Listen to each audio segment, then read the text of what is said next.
Assalamu alaikum, I'm Aisha and you're watching Samaa News. Here are today's headlines.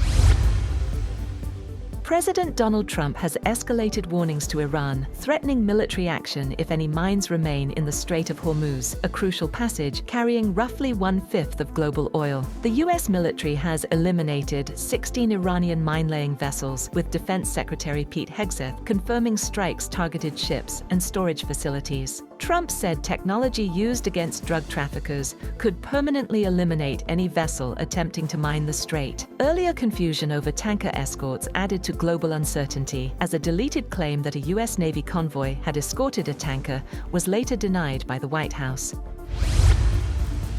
Global oil markets are in turmoil as conflicting reports on the US and Israel's operations against Iran create extreme volatility. Brent crude fell 17% on Tuesday, dipping below $80 a barrel, before rebounding near $90 after a brief, now-deleted claim that the US Navy had escorted a tanker through the Strait of Hormuz. Prices later dropped below $85 amid talks of a historic oil reserve release by the International Energy Agency. The Strait of Hormuz, carrying about 1/5 of the world's oil, remains effectively closed due to Iranian threats, with US strikes on 16 mine-laying vessels failing to fully stabilize markets. Analysts warn rising prices could worsen global inflation and slow growth, prompting price caps and rationing in countries including South Korea, Thailand, Bangladesh, and Pakistan.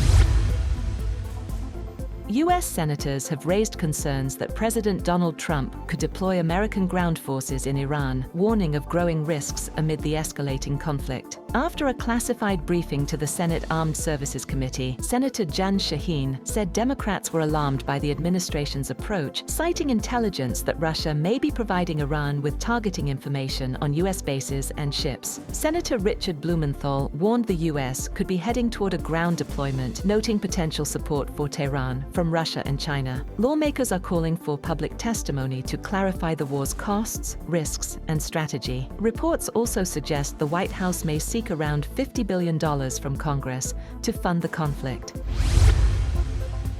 North Korea has voiced support for Mojtaba Khamenei as Iran's new supreme leader, praising the decision by Iran's Assembly of Experts. In a statement, Pyongyang condemned recent U.S. and Israeli military strikes on Iran as unlawful attacks that threaten regional peace and stability. The announcement comes amid intensifying tensions between Iran and the U.S.-Israel alliance. KCNA also highlighted North Korea's ongoing missile tests and nuclear developments, with leader Kim Jong-un emphasizing the importance of a strong nuclear deterrent. Pyongyang suggested potential diplomatic engagement with the U.S. could improve if its nuclear status is recognized.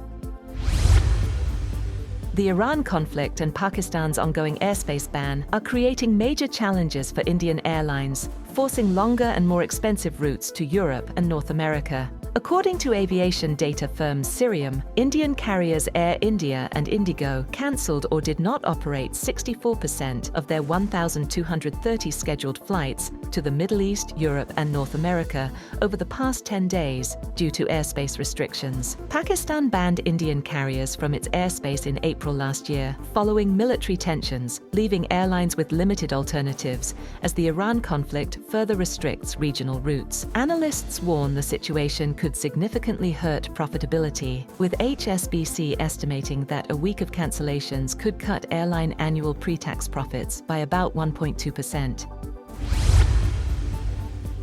The Trump administration says it used about $5.6 billion in munitions during the first 2 days of strikes against Iran. The revelations were made in a report sent to U.S. congressional committees. Lawmakers have voiced concern the conflict could quickly drain U.S. military stockpiles. The White House has not publicly detailed the full cost of the war launched with Israel late last month.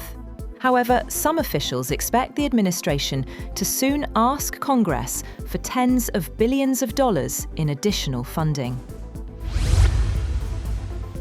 That's all for now. For more updates, visit www.samaa.tv. Thank you for watching Samaa News.